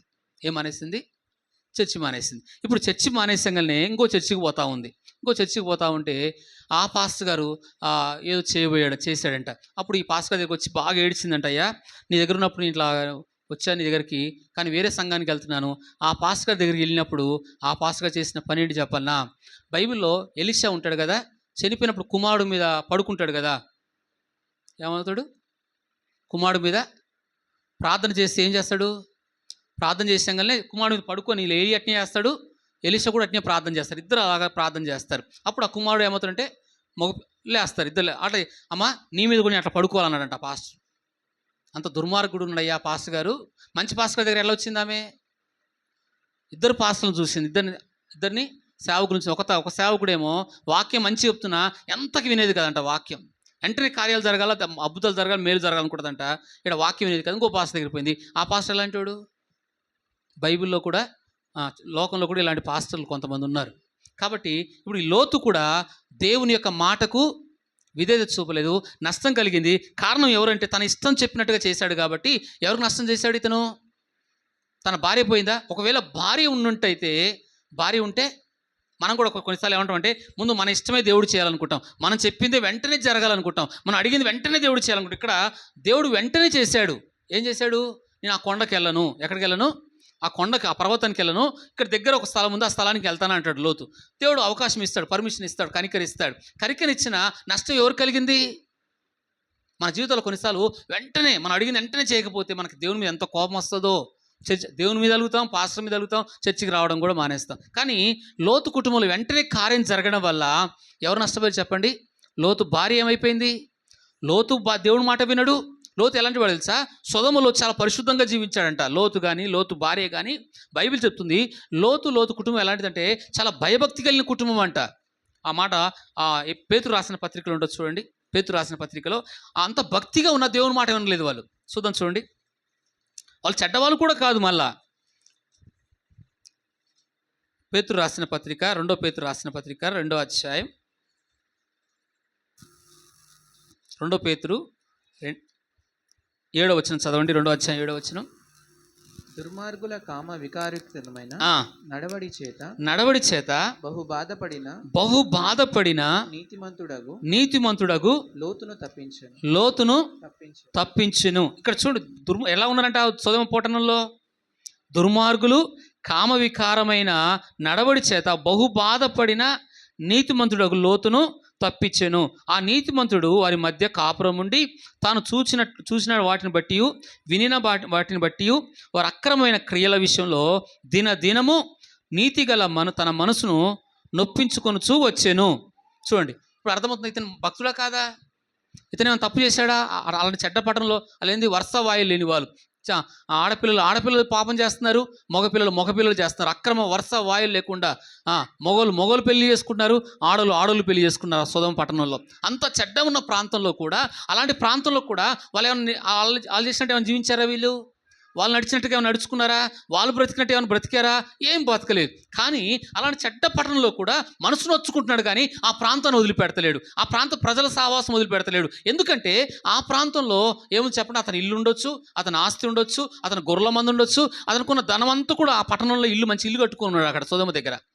అన్నీ ఉండొచ్చు. వాటిని బట్టి ఏమవుతుండే ఈయన బయటికి రాలేకపోతున్నాడు. ఇక్కడ మీకు ఒక మాట చెప్తాను. లోతు బయటికి రావడానికి కూడా ఇంకోటి చెప్పాలా? లోతు కానీ, లోతు భార్యకి కానీ, లోతు పిల్లలకి ఎవ్వరికి ఇష్టం లేదు. ఇష్టం లేకపోయినా వారిని ఏం పట్టుకుని వచ్చాడు? చెప్పండి. వారి చేతులు పట్టుకుని వచ్చాడు. ఆపద నుంచి దేవుడు తప్పించాడు వాళ్ళని. దేవుని కనికరం వాళ్ళ మీదకి వచ్చింది, దేవుని దయ వారి మీదకి వచ్చింది. ఇంకోటి చెప్పాలా? లోతులో మంచి లక్షణం ఏంటిదంటే యవన బిడ్డలు, పెళ్లి కావాల్సిన యవన బిడ్డలు ఉంటారు. ఎవరికి? లోతుకయ్యా ఈ రాత్రి నా ఇంటికి అతిథులు వచ్చారు, వాళ్ళని చేతికి అప్పచెప్పాగా నా 2 బిడ్డలు పెళ్ళిళ్ళు కాలేదు, వాళ్ళిద్దరిని మీరు ఏమైనా చేసుకోండి అంటాడు. అంటే ఎంత ప్రేమ చూసావు దేవుని మీద. కాబట్టి ఆ రోజుల్లో భక్తులు ఎలా ఉండేవంటే ఇంటికి అతిథులు వచ్చిన వారికి ఏ ప్రమాదం జరగొద్దు అనుకుంటారంట ఆ రోజుల్లో.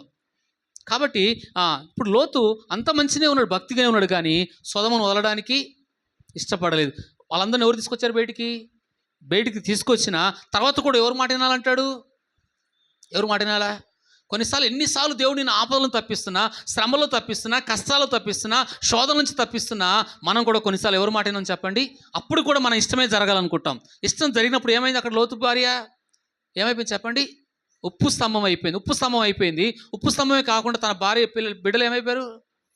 వరుస వాయులు లేకుండా జీవించారు. కారణం ఎవరు చెప్పండి? దీనికి కారణం ఎవరు చెప్పండి? మన లోతయ్య గారే కదా. కాబట్టి తండ్రి అవిధేయతను బట్టి ఇప్పుడు పిల్లల మీదకి ఏమొచ్చింది? శాపం వచ్చింది కదా. కాబట్టి మన తల్లిదండ్రులు ఎంత కేర్ఫుల్ ఉండాలంటే మన పిల్లలు కాపాడబడాలన్నా, మన పిల్లల క్షేమం కోరే వాళ్ళు చెప్పాలన్నా, ఏం నేర్చుకోవాలన్నా ఎవరి దగ్గర నేర్చుకుంటారో తల్లిదండ్రుల దగ్గర నేర్చుకుంటారు పిల్లలు. ఇది 6వ మాట. చివరిగా ఒక మాట చెప్పి చూపిస్తే చూడండి. చివరిగా ఆత్మీయ తండ్రి. ఇప్పుడు ఎన్ని తండ్రులు చెప్పాను? మొదటి తండ్రి ఎవరు? దేవుడు. రెండో తండ్రి ఎవరు? మనకున్న తండ్రులు. మన తండ్రులు ఎలా ఉండాలంటే ఒక నోహవు లాగా ఉండాలి. నోహవుని బట్టి నోహవు పిల్లలు ఏమయ్యారు? కాపాడబడ్డారు. కానీ అదే దావీదు దగ్గరికి వెళ్తే దావీదు తన కుమారుడు చనిపోయినప్పుడు బాగా ఏడుస్తాడు కానీ ఏమయ్యాడు చివరికి? ఆ కారణం ఎవరు దానికి? ఎవరు కారణం చెప్పండి? దావీదే. అలాగ చూస్తే ఇప్పుడు ఆత్మీయ తండ్రి చూద్దాం. ఆత్మీయ తండ్రి ఇంకోటి చూద్దాం, చూడండి. 2 కొరింథీ రాసిన పత్రిక 4వ అధ్యాయం. ఇది ఒకటి చెప్పేసి ముగిస్తా చూడండి. 2 కొరింథీ రాసిన పత్రిక 4వ అధ్యాయము 15వ వచనం 16వ వచనం. కాగా ఆ, విశ్వసించితివి గనుక విశ్వసించితి కనుక మాట్లాడి తిని ఆ, అని వ్రాయబడిన ప్రకారం ఆ. అట్టి విశ్వాసంతో కూడిన ఎన్నో చదువుతున్నామా? 14 మొదటి కొరింథీనా? 2 కొరింథీ అదేనా? 2 కొరింథీ. చదువు ఒకసారి చూద్దాం. అట్టి విశ్వాసంతో కూడిన ఆ, ఆత్మగలవారమై ఆ, ప్రభువైన యేసును ఉమ్. లేపినవాడు. ఒక్క నిమిషం అమ్మా, అదేనా?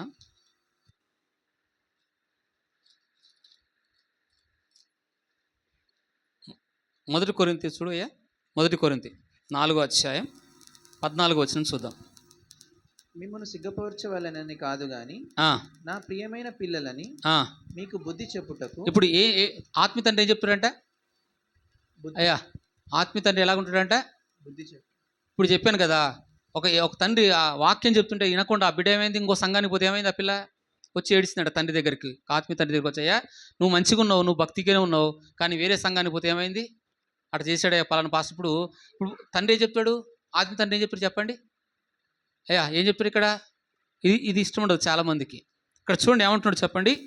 మిమ్మల్ని సిగ్గు కాదు కానీ నా ప్రియమైన పిల్లలని. సంఘాన్ని ఏమంటున్నాడు దేవుడు? ఈయన సంఘాన్ని పౌలు గారు ఏమంటున్నాడు? మీరు నా పిల్లలు. ఇంకేమంటుండయ్యా? బుద్ధి చెప్పుటకు ఈ మాటలు వ్రాయిచున్నాను. క్రీస్తునందు మీకు ఉపదేశకులు 10,000 మంది ఉన్నను, తండ్రులు అనేకులు లేరు. క్రీస్తు చదువు. యేసునందు సువార్త ద్వారా నేను మిమ్మల్ని కంటిని గనుక మీరు నన్ను పోలి నడుచుకొనుడి. ఇక్కడ మనం చూస్తాము, ఓ తండ్రి ఆత్మీయ తండ్రి ఏం చెప్తారంట? బుద్ధి చెప్తాడు. రెండవది ఏంటంటే ఉపదేశకులు అంటే ఏంటిది? ఇప్పుడు మన సంఘానికి అనుకో, ఇప్పుడు మనం యూట్యూబ్లో చూస్తున్న సంఘానికి వేరే సంఘం వాళ్ళందరూ ఏమన్నారంటే చెప్పండి, వాక్యం చెప్పేవాళ్ళు ఈ రోజుల్లో చాలామంది ఉన్నారు, కానీ తండ్రులు లేరు. తండ్రి ఎట్లాంటి వాడంటే బుద్ధి చెప్పినా, శిక్షించినా, అలాగే కొన్నిసార్లు గద్దించినా వాళ్ళ క్షేమాన్ని కోరుకుంటాడు. ఎవరి క్షేమాన్ని కోరుకుంటాడు? మీకు ఒక మాట చెప్తా. ఒక సేవకుడు ఒక ప్రాంతంలో సేవ చేస్తూ ఉంటే ఆ సంఘంలో ఒక ఆడమే చర్చికి వస్తూ ఉండేదంట. చర్చికి వస్తుంటే ఆ ఊరోళ్ళతో పందెం కట్టిందంట, ఈ పాస్టర్ నేను ఏం చేస్తానో చూడని. ఈ పాస్టర్ చెడ్డవానిగా చేస్తాను. ఆమె చాలా చెడ్డది, చాలా పాపంలో ఉన్నామే. అలాంటి ఆమెకి నేను కూడా చర్చికి వచ్చి చాలా భయభక్తిగా చాలా మంచిగా నడుస్తూ ఉందంట. అయ్యా ఒకసారి మా ఇంటికి రండి అని ఇంటికి పిలిచిందంట. భోజనం పెడతాం అయ్యా రండి అని చెప్పిందంట. మంచి భక్తిగా కనబడుతుంది, చర్చిలో మంచి ప్రార్థన కనబడుతుంది. అలా చర్చికి వచ్చాకనే ఇంటికి రావంటే భోజనానికి పిలిచిందంట. సరే భోజనానికి పిలిచినప్పుడు చేయరాని తప్పులు చేయబోతుందంట, చాలా అనరాని మాటలు కూడా అంటా ఉందంట ఇంట్లో. అప్పుడు ఆమె దగ్గర నుంచి ప్రభు ప్రార్థన చేసుకున్నాడంట. ప్రభువా, యేసు ప్రభు దగ్గరికి ఒక పాపాత్మలో స్త్రీ వచ్చినప్పుడు కాళ్ళను ముద్దు పెట్టుకుంటుంది, కన్నీరు కార్చి కాళ్ళ ముద్దు పెట్టుకుంటుంది చూసినావా? ప్రభువా, నువ్వు ఆమె పాదాలు పట్టుకుని ముద్దు పెట్టుకుంటున్నా, నీలో ఏ పాపం లేదయ్యా. అలాగే సమరయ స్త్రీతో నువ్వు ఒక్కడవే మాట్లాడుతున్నావు. ఎవరు మాట్లాడారు? సమరయ స్త్రీతో కూడా యేసు ప్రభు ఒక్కడే మాట్లాడాడు కదా. మాట్లాడిన అప్పుడు కూడా ఒక్కడే ఉన్నాడు. ప్రభా, నీ శరీరం నువ్వు పరిశుద్ధంగా ఉన్నావో, ఇప్పుడు ఈ సమయంలో అంత పరిశుద్ధంగా ఉండి ఏ తప్పు చేయకూడదని ఆమెను కాస్త కోపడి బయటకు వచ్చేసాడు ఆ సేవకుడు. ఎప్పుడైతే బయటకు వచ్చేసాడో ఇంకా కొన్ని రోజులు బాగా ఏడ్చాడంట దేవుని సన్నిధిలో. ఏం చేశాడు? దేవుని సన్నిధిలో బాగా ఏడ్చాక ఒకరోజు ఆమె మళ్ళీ చర్చికి వచ్చిందంట. చర్చికి వచ్చాయా, నేను పొరపాటు చేశాను, తప్పు చేశాను, మా ఊరిలో నేను పందెం కట్టాను అందరితో, ఆ పాస్టర్ని ఎలాగైనా పాడు చేస్తానని. ఆ పందెం వల్ల నీ దగ్గరికి అట్లా చేశానయ్యా, నాదే పొరపాటు అయిందని. ఎప్పుడైతే మారు మనసు పొందాక ఆ చుట్టుపక్కల అనేక ప్రజలు ఈమెను బట్టి దేవుని నమ్ముకున్నారంట. ఇప్పుడు ఆమె బుద్ధి చెప్పింది ఎవరు? ఆత్మీయ తండ్రి కాదా? అవునా కదా? ఇప్పుడు తండ్రులు అనేకులు లేరు, కానీ ఉపదేశకులు వాక్యం చెప్పేవాళ్ళు ఇక్కడ చెప్తారు, వెళ్ళిపోతారు. మీ గురించి పట్టించుకునే వాళ్ళు ఎవరు? మీ కొరకు మీరు ఎట్లున్నా అడిగే వాళ్ళు ఎలాగున్నారు? మీ బాధ్యత తీసుకునే వాళ్ళు ఎవరున్నారు? తండ్రి ఎలాంటిదంటే పిల్లలకి ఏమైనా ఎవరు పట్టించుకుంటారు చెప్పండి? కన్నవాడైతే పట్టించుకుంటాడు, బయటవాడు పట్టించుకుంటాడా? ఇక్కడ అంటుంది బైబిల్ ఏం చెప్తుందంటే, తండ్రి వాక్యం ద్వారా మిమ్మల్ని నాకు ఎలాగయ్యారు మీరు? నాకు పిల్లలు చెప్పండి. ఈ వాక్యం మీకు చెప్పడం వల్ల నేనేమయ్యాను? ఆత్మీయ తండ్రి అయ్యాను. ఈ ఆత్మీయ తండ్రి ఏం చేస్తాడంటే కొన్నిసార్లు బుద్ధి చెప్తాడు, కొన్నిసార్లు సరిచేస్తాడు, కొన్నిసార్లు మిమ్మల్ని ఆదరించేవాడు కూడా ఈ ఆత్మీయ తండ్రి. కాబట్టి ఇందులో ఏముందంటే మనం ఎవరి మాట వినాలి చెప్పండి? ఆత్మీయ తండ్రి మాట. మొదటి తండ్రి ఎవరు చెప్పండి? దేవుడే. మొదటి తండ్రి ఎవరు? దేవుడే మొదటి తండ్రి. ఆ తండ్రి యొక్క లక్షణాలు చూసాం. దేవుని యొక్క లక్షణాలు ఏమి చూసాం చెప్పండి? ఆయన అందరికీ తండ్రిగా ఉన్నాడు. బీదల ఎడల ఆయన జాలి పడ్డాడు. అలాగే ఇంకో ఆ తండ్రి లక్షణాలు ఏంటంటే పోషించే తండ్రి, క్షమించే తండ్రి. అలాగే మన విషయంలో చెప్పండి ఏం చెప్పాడు? ఆయన మన పరలోకపు తండ్రిగా ఉన్నాడు. మన విశ్వాసులు కూడా ఆయన ఏమయ్యాడు? దేవుడు తండ్రిగా ఉన్నాడు. ఇది రెండో మాట. మూడో మాట చూస్తే నోహు ఎలాంటి వాడంటే చెప్పండి? దేవుని చిత్తాన్ని చేసినవాడు. దేవుని ఉద్దేశం చేయడం వల్ల ఎవరు మీకు శ్రద్ధ చూపించాడు? దేవుడు. నోహు పిల్లల మీద ఎవరు చూపించారు శ్రద్ధ? వాళ్ళు కాపాడబడ్డారు, ఆ ఇంటి వారు కాపాడబడ్డారు, ఆ కుటుంబంలో అందరూ ఏమయ్యారు? పిల్లలు. ఈరోజు పిల్లకి తల్లిదండ్రులు మాట వింటున్నారు? వింటలేరు. కాబట్టి ఆ పిల్లల మాట ఎవరు వింటారంటే చెప్పండి? పిల్లల కొరకు ఏం శ్రద్ధ చూపించాడు? దేవుడు చూపించాడు కదా. మీకు చివరిగా ఇక్కడ మన మన శరీర సంబంధమైన తండ్రి కూడా మన పాల్పాస్టర్ కూడా ఉన్నారు కదా. వాళ్ళ నాన్నగారు 2011 అనుకుంటా బాగలేదు. 2011 నుంచి ఆయనకి ఆ కడుపు నొప్పి ఉంది. అలాగే కిడ్నీలు కూడా ప్రాబ్లం ఉంది ఆయనకి. డాక్టర్లు చెప్పారంటే నువ్వు ఎక్కువ సంవత్సరం 4-5 సంవత్సరాల కంటే ఎక్కువ బతకవన్నారంట. నువ్వు తిండి విషయంలో కొంచెం మాంసం, చికెన్, మటన్ ఏం తినొద్దు, కూరగాయలు కూడా ఏం తినొద్దు అని చాలా జాగ్రత్తలు చెప్పారంట డాక్టర్లు. అక్కడి నుంచి ఆయన చాలా అప్పటి నుంచి కూడా నాన్ వెజ్ తినడు, చికెన్ తినడు, ఏ కూరగాయలు కూడా తినడు, నూనె వస్తువు ఒక్కటి కూడా ముట్టుకోడు, ఒట్టి నీళ్ళు పోసుకుని తాగుతాడు అంతే. ఆయన అన్నం ఆయన ఒకరోజు అడిగి మా గ్రేస్ పెళ్ళాక అడిగాను, అయ్యా అయ్యా నా పిల్లలు చిన్నపిల్లలు ఉన్నారు, ఆ రోజు నా పిల్లల్ని పోషించే బాధ్యత ఎవరి మీద ఉంది? నా పిల్లల విషయంలో నేను ఎంతగా కంట్రోల్గా అవ్వడానికి అలా కారణం ఎవరంటే నాకున్న 2 కొడుకులు ఉన్నారు కాబట్టి ఆ కొడుకులను పోషించడానికి నేను ఎవరు చంపుకున్నారు చెప్పండి? తన కోరికల ఆశలు ఎవరు చంపుకున్నారు చెప్పండి? మనకు వారానికి ఒకరోజు చికెన్ లేకపోతే మనకు అన్నం పోదు. ఆయన ఇప్పుడు ఎన్ని సంవత్సరాలంట? 13-14 సంవత్సరాలు అయిందంట చికెన్ తినక. మామూలుగా ఏ నాన్ వెజ్ తినడు, కూరగాయలు తినడు, ఏమి తినడు ఆయన. కారణం ఎవరి కొరకు చంపుకున్నాడు ఆయన? తన పిల్లల క్షేమం కోరుకున్నాడు తండ్రి. తండ్రి ఎట్లాంటి వాడంటే పిల్లల యొక్క క్షేమాన్ని కోరుతాడు, పిల్లల యొక్క కాపుదల కోరుకుంటాడు, పిల్లలకు వాళ్ళు మంచిగా ఉండాలని కోరుకుంటాడు తండ్రి. అలాగే ఈరోజు తండ్రులు కొంతమంది ఉన్నారు, తాగి పిల్లలను పట్టించుకున్న తండ్రులు కూడా ఉన్నారు. కాబట్టి దావీదు చేసిన పాపాన్ని బట్టి ఎవరికి వచ్చింది శిక్ష? పిల్లల మీదకి వచ్చింది. కాబట్టి తల్లిదండ్రులు జాగ్రత్త. మనం చేసే తప్పులే ఎవరికి శిక్షగా మారుతుంది?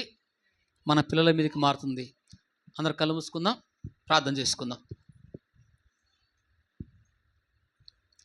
మమ్మల్ని ఎంతగానో ప్రేమిస్తున్న మా ప్రియ పరలోకపు తండ్రి, పరిశుద్ధుడైన మా దేవ, వాక్యం మీది ప్రజలు నీవారునైనా ఇతబడిన వాక్యం మీది ప్రభు స్తోత్రాలు తండ్రి. స్తోత్రం. ఈ లోకంలో ఎలాంటి జీవితాలు తండ్రి తల్లిదండ్రులు ఇలా ఫాదర్స్ డే కాబట్టి ప్రభా నువ్వు మా పరలోకపు తండ్రిగా ఉన్నావు. అలాగే నాయన మమ్మల్ని పోషించేవాడుగాను, మమ్మల్ని సంరక్షించేవాడుగాను, మా అవసరాలు ఈ రోజు వరకు తీర్చేవాడుగా ఉన్నావు తండ్రి. స్తోత్రాలు. ఈ రోజు వరకు మా అక్కర్లు, మా అవసరాలన్నీ తీరుస్తున్నావు దేవా. అలాగే సంఘంలో ఎవరు ఏ అవసరాలు ఉన్నారో, ఏ అక్కర్లు ఉన్నారో, ఏ కొరతలు ఉన్నారో ప్రభా స్తోత్రం, వారి అక్కర్లు కొరతలు అన్నీ మీరు తీర్చండి నాయన. మీరు తీర్చండి. మీరు తీర్చగల దేవుడు కాబట్టి ప్రభువా దేవా నీ కనికరం నీ ప్రజల మీదకి రాని శ్రద్ధ చూపే తండ్రి వంట నా ప్రభువా. నోవా పిల్లలందరి మీద నువ్వు శ్రద్ధ చూపావు నాయన. నీ కటాక్షం ప్రతి ఒక్కరి మీదకి రానియండి. విత్తబడిన వాక్యం నీ ప్రజల హృదయాలు నాటండి అయ్యా. ఒక లోతు దినాల వల్లే ఉన్నాం మేము, నోవా దినాలే ఉన్నాం. లోతు దేవుని మాట నీ మాట వినకపోవడం వల్ల ఎంతో నష్టం తెచ్చుకున్నాడు, పిల్లలకు అంత శాపాన్ని తెచ్చిపెట్టాడు ప్రభువా తండ్రి. వాక్యం మీది ప్రభువ నీ ప్రజల హృదయాలు నాటి ఫలింపు దయచేయమని తండ్రి. స్తోత్రాలను తండ్రిగా మా పరలోకపు తండ్రిగా ఉన్నావు ప్రభా. నీ కనికరం నీ ప్రజల మీదకి రానిచ్చి మహిం పొందుకోమని యేసు నామములో అడుగుతున్నాను తండ్రి.